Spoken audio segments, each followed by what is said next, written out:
Bonjour à tous et merci de me rejoindre dans cette nouvelle vidéo depuis le Jardin des Origines. Si vous êtes nouveau sur ma chaîne, je vous souhaite la bienvenue et j'espère que cette vidéo vous plaira.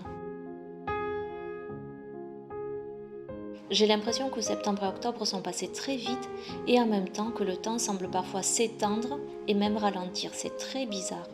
On est déjà en novembre, les matins se sont bien rafraîchis, on a eu beaucoup de pluie en octobre et je crois que la nature ne sait plus trop où elle en est car il y a déjà des bourgeons sur les arbres et certaines fleurs qui arrivent habituellement au printemps ont déjà fleuri.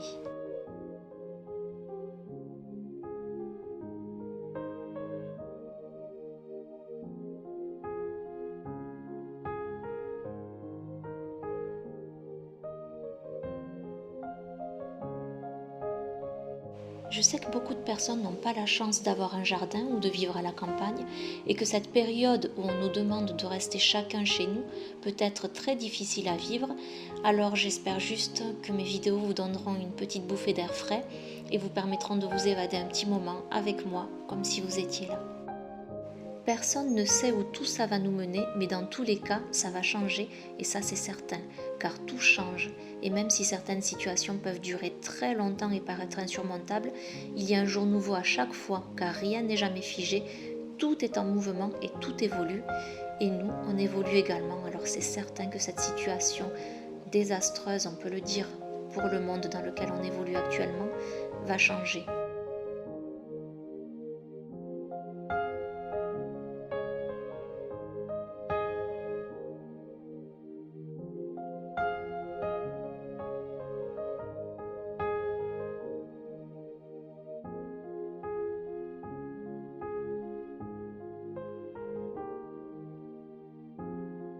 J'avais envie de vous faire une vidéo depuis déjà plus d'une semaine, j'avais prévu de vous parler des origines occultes d'Halloween et de la Toussaint, et puis le temps est passé bien vite, mais vous pourrez trouver plusieurs vidéos à ce sujet sur YouTube.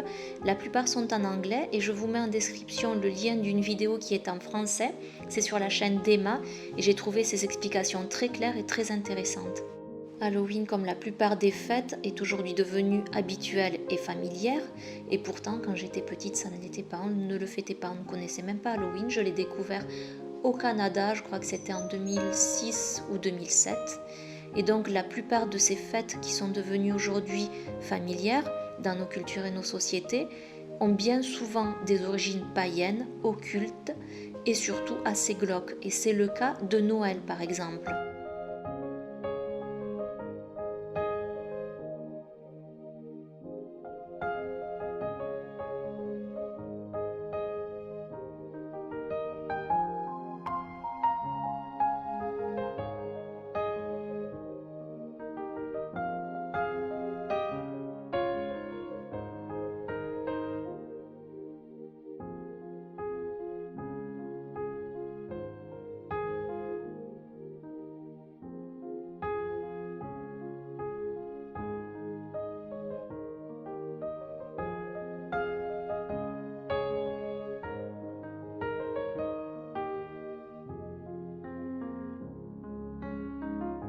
Noël a en réalité une origine païenne, c'est une fête qui remonte au roi Nimrod, qui est le fondateur de Babylone et un descendant de Noé, et qui voulait mettre en place une sorte de gouvernement mondial, déjà à l'époque, avec un système de culte païen en rébellion par rapport à Dieu.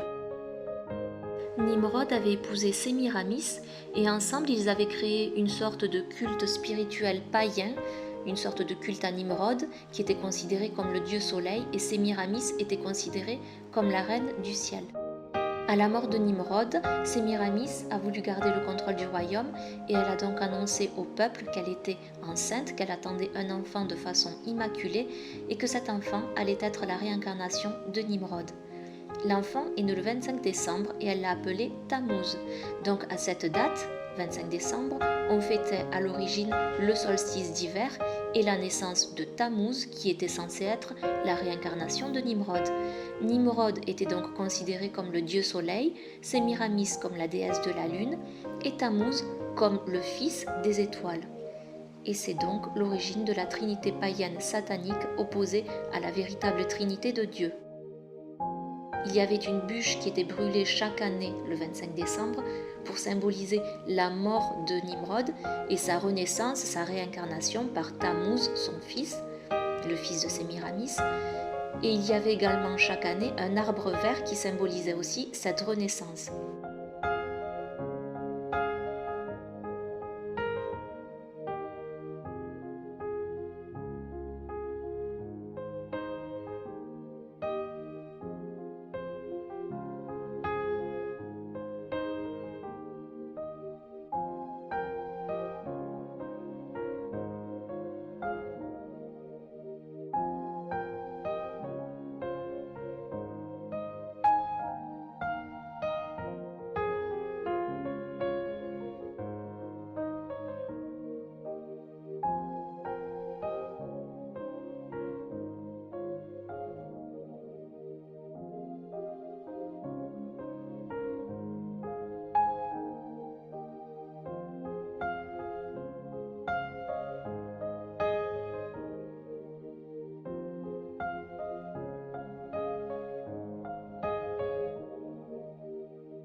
Cette date du 25 décembre, qui est elle donc l'anniversaire de Nimrod, le dieu soleil, est plus tard devenue ce qu'on appelle le Sol Invictus des Romains.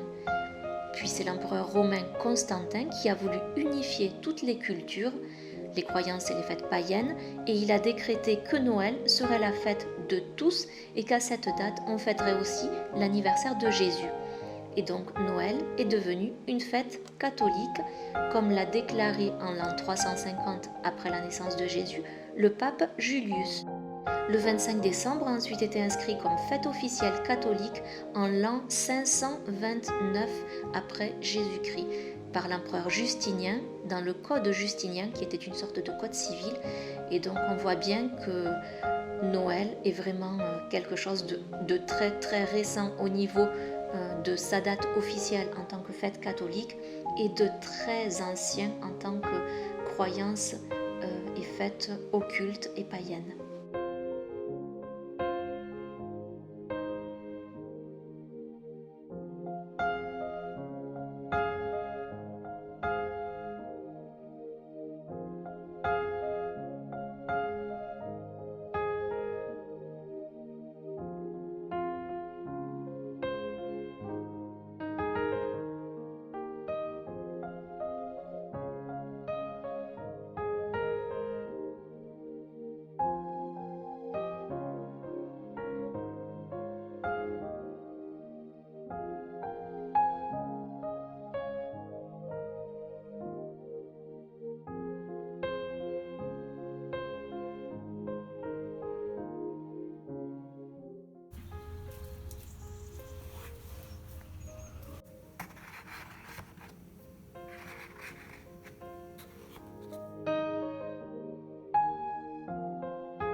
Noël n'est pas la seule fête à avoir des racines païennes et occultes, et peu de gens savent que lorsqu'ils fêtent Noël, ils vénèrent en réalité un faux dieu. Dans la période que nous vivons, c'est très important à mon avis de savoir ce genre de choses, car on peut donner son consentement à une pratique occulte satanique sans même le savoir, et donc agir contre Dieu sans en avoir conscience. Et c'est tout le travail de Satan que de nous faire croire au mensonge et à l'illusion.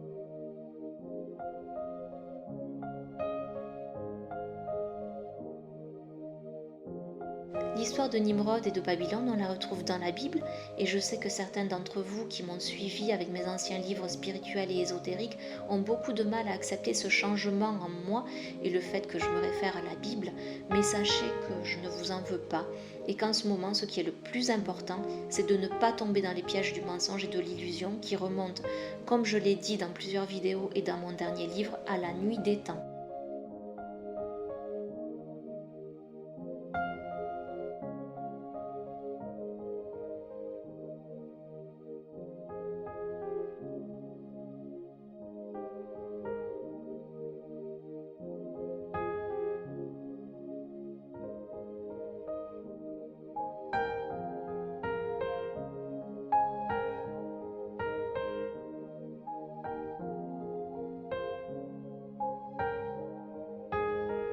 J'espère que vous avez aimé cette vidéo.